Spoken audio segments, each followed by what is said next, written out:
Merci chère Anne, merci Madame la maire pour cet accueil toujours aussi chaleureux et bienveillant. Madame la maire, chère Anne Hidalgo, Mesdames, Messieurs les ministres, Mesdames, Messieurs les parlementaires, Mesdames, Messieurs les préfets, Monsieur le Président du Conseil de l'Ordre, cher Guillaume Trichard, Conseil de l'Ordre du Grand Orient de France, Mesdames, Messieurs les grands maîtres et grandes maîtresses des obédiences maçonniques, Mesdames, Messieurs les présidents des associations laïques, chère Julia Kristeva, une amie. C'est avec plaisir, chers amis, que nous vous accueillons ce soir pour la 18e édition de cette cérémonie de remise des prix de la laïcité. Une cérémonie où domine généralement le plaisir de retrouvailles entre militants, le bonheur que nous avons à distinguer quelques-uns des plus ardents d'entre nous. Une cérémonie aujourd'hui empreinte, nous le ressentons tous, de tristesse et d'abattement.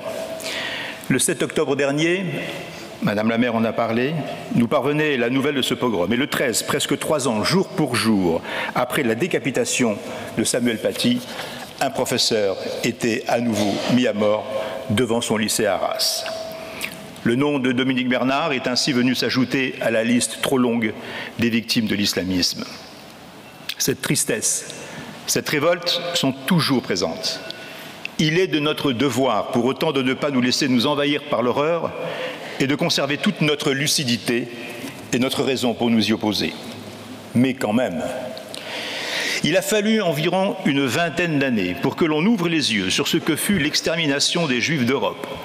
20 ans de déni pour certains, d'impuissance à nommer, de honte, voire de culpabilité de s'en être sortis pour d'autres. Et quand sont arrivés les mots, les récits, les images, les films, les traces, on a entendu de naïfs « plus jamais ça ». Ce regard enfin porté sur ce que nous avions considéré comme le mal absolu était censé nous protéger contre le retour de cette plongée dans la déshumanisation. Hélas, nous savons aujourd'hui que cette prise de conscience n'a jamais déclenché ni un renoncement au massacre, ni un processus d'extinction de l'antisémitisme. Il a toujours été là, présent, prenant les habits parfois proposés par l'air du temps, tantôt d'extrême droite, tantôt d'ultra-gauche, parfois déguisé en soutien au peuple palestinien, parfois à l'appui d'une demande de retour à une France pure, et de plus en plus, sans aucun déguisement aucun, avec l'expression la plus triviale de la haine du juif, quand en 2014 nous entendions dans les manifestations « Juif, casse-toi, la France n'est pas à toi » ou encore plus récemment dans cette rame de métro de la ligne 3. C'était l'antisémitisme le plus exacerbé qui s'exprimait. Mais qui s'attendait à le voir ressurgir dans sa forme la plus terrifiante, la plus insupportable, celle du pogrom, c'est-à-dire l'assassinat, l'égorgement, la torture, l'élimination sans distinction d'âge d'une population d'enfants, de femmes, d'hommes, parce que juifs. L'histoire est là pour nous l'enseigner. Le pogrom annonce toujours, dans l'intention de ses auteurs, le projet d'éradication définitive. Et qui peut en douter ? Dans l'esprit des assassins, le travail commencé devrait être achevé. Comment en douter quand ce projet est inscrit dans la charte du Hamas qui nous propose par ailleurs une version islamisée du protocole des sages de Sion? Il a fallu 20 ans pour appréhender la Shoah dans toute son horreur. Il n'a fallu que 48 heures pour assister à l'effacement progressif du pogrom du 7 octobre. Rien ne nous fera oublier la catastrophe des pogroms de Be'eri, de Kfar Aza, de la rave party dans le désert du Negev. Rien ne nous fera oublier ces mises en scène macabres. Rien non plus, ni personne, ne fera de nous, parce que nous nous souvenons de ce que fut la volonté d'extermination des Juifs d'Europe, parce que nous avons une perception aiguë de la limite au-delà de laquelle l'humanité est abolie, rien ne fera de nous, disais-je, des hommes et des femmes indifférents au sort des Palestiniens victimes d'une colonisation injustifiable au regard du droit international, indifférents au malheur des Gazaouis tenus en otage par un mouvement terroriste, n'en déplaise à M. Erdogan et à Mme Obono. Aucune cause ne peut légitimer l'antisémitisme, cette forme de haine absolue qui exige la destruction de l'autre différent et qui tisse aujourd'hui sa toile sur tous les continents. Et ce n'est certainement pas la nomination récente d'un Iranien à la présidence du Forum du Conseil des droits de l'homme de l'ONU qui entravera cette dynamique mortifère. Ce Conseil, souvenez-vous-en, avait dénoncé la France pour avoir prohibé la dissimulation du visage dans l'espace public. Au sein de notre République, Depuis le 7 octobre, nous avons largement dépassé le millier d'actes antisémites. Exprimer la crainte d'une importation de ce conflit au sein de notre République est donc peine perdue. Le mal est fait. Avec la complicité de cette ultra-gauche dupée par le chantage à l'islamophobie, ainsi que le soulignait Pierre-André Taguieff, cette déclinaison du conflit s'est installée dans les esprits. Le même Pierre-André Taguieff qui soulignait ce paradoxe, plus l'islamisme tue et plus on dénonce l'islamophobie. Ont-ils compris, ces amis d'autrefois, que cet Allahu Akbar, quand il est scandé hors de la mosquée, est un cri de guerre, le même que celui qui fut hurlé à l'Hypercacher, à l'école Zaratora, après la tuerie dans la salle de rédaction de Charlie, lors des terrifiants assassinats de Samuel Paty, de Dominique Bernard, à Behéry, à Kfaraza et hélas dans les rues de Paris. Ces amis d'autrefois qui ne prétendent qu'appliquer la laïcité à l'islam relèverait de l'islamophobie. Doit-on encore perdre du temps à démontrer que l'islamophobie n'est qu'un leurre, une illusion, une intoxication, une supercherie? Une supercherie maniée sans vergogne par des femmes et des hommes qui prétendent pourtant défendre les principes de la République.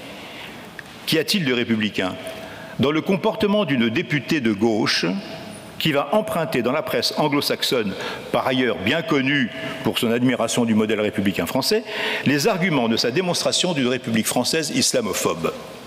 Une élue qui s'est encore illustrée en attaquant Caroline Fourest, que nous soutenons sans réserve. Caroline Fourest, que je veux saluer pour sa constance et qui reçut ici même le prix de la laïcité.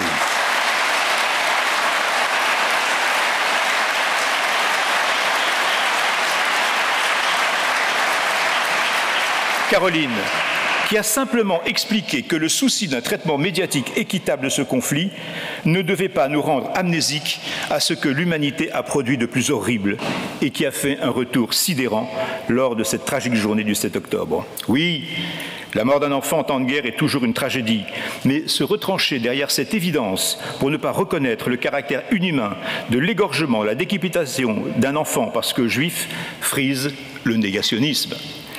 Cette députée, sans doute inaccessible à cet effort de mémoire et de réflexion, est allée puiser dans son réservoir d'invectives et de propos faussement scandalisés les éléments d'une plainte déposée auprès de l'Arcom. Et qu'y a-t-il de républicain dans cette invitation faite au rapport Médine, quand leurs initiateurs font semblant d'oublier que derrière chaque mot d'esprit se cache un message révélateur d'une pulsion qui ne demande qu'à s'exprimer le moment venu? N'allez surtout pas dire que M. Médine n'aime ni les juifs ni la laïque. Non, non, non. Il proteste simplement contre les sionistes. Et il voudrait crucifier les laïcards. Il l'a même chanté. Rachel n'est pas là ce soir. Elle m'a envoyé un petit mot pour s'excuser. Je tiens à lui dire que sa réaction fut exemplaire et qu'elle a notre soutien à jamais.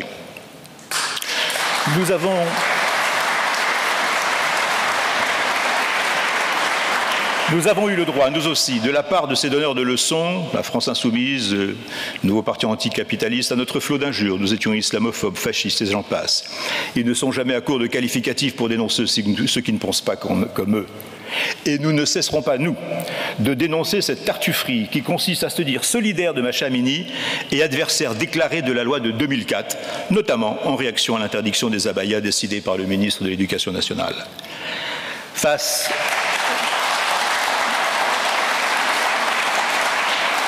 à ces renoncements, il y a, et c'est heureux, une gauche qui résiste et une droite républicaine qui ne se laisse pas bercer par le chant des sirènes frontistes. Je le répète, loin d'être pétrifiés, nous résisterons. Nous nous sommes efforcés au cours de l'année écoulée de maintenir en vie le combat des Iraniens, des Iraniennes. Nous avons organisé de nombreuses manifestations grâce à une forte mobilisation de nos CLR en région. Je veux les remercier vivement. Ce sont aujourd'hui une douzaine d'implantations régionales et bientôt davantage qui relaient notre message, qui agissent au quotidien. Et je veux remercier en notre nom à tous ceux qui, par leur détermination, souvent en prenant des risques, nous démontrent que la République se défend. Merci donc à Annie Sugier et à Frédéric Thiriez qui ont mené le combat qui a conduit à la décision du Conseil d'État renvoyant les hijabeuses à leur rumination.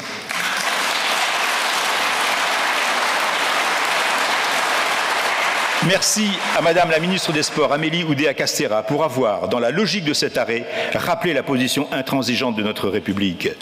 Merci à M. Philippe Diallo, président de la Fédération française de football, qui n'a jamais cédé aux pressions communautaristes et pourtant elles sont nombreuses. Merci au ministre de l'Éducation nationale, Gabriel Attal, pour ce rappel au respect de la loi de 2004.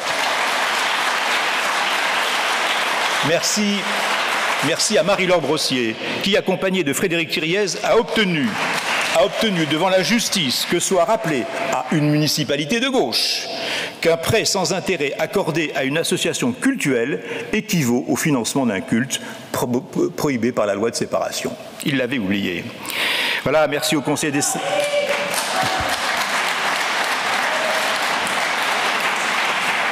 Merci au Conseil des sages de la laïcité, merci à Yanis Roder, Jean-Pierre Aubin, Médéric Chapiteau, Florence Bergeau-Blaclair, à nos nombreux amis militants. Merci au Grand Orient de France pour sa constance et sa détermination dans la défense des valeurs de la République. Merci à l'Observatoire du décolonialisme et à ses talentueux animateurs. Merci aux associations réunies au sein du collectif laïque national pour leur engagement. Merci à Charlie. Nous garderons comme greffé dans nos mémoires le traumatisme et la douleur de leur exécution, mais aussi la leçon de leur liberté d'expression. Un usage toujours présent dans le Charlie d'aujourd'hui. Merci Charlie.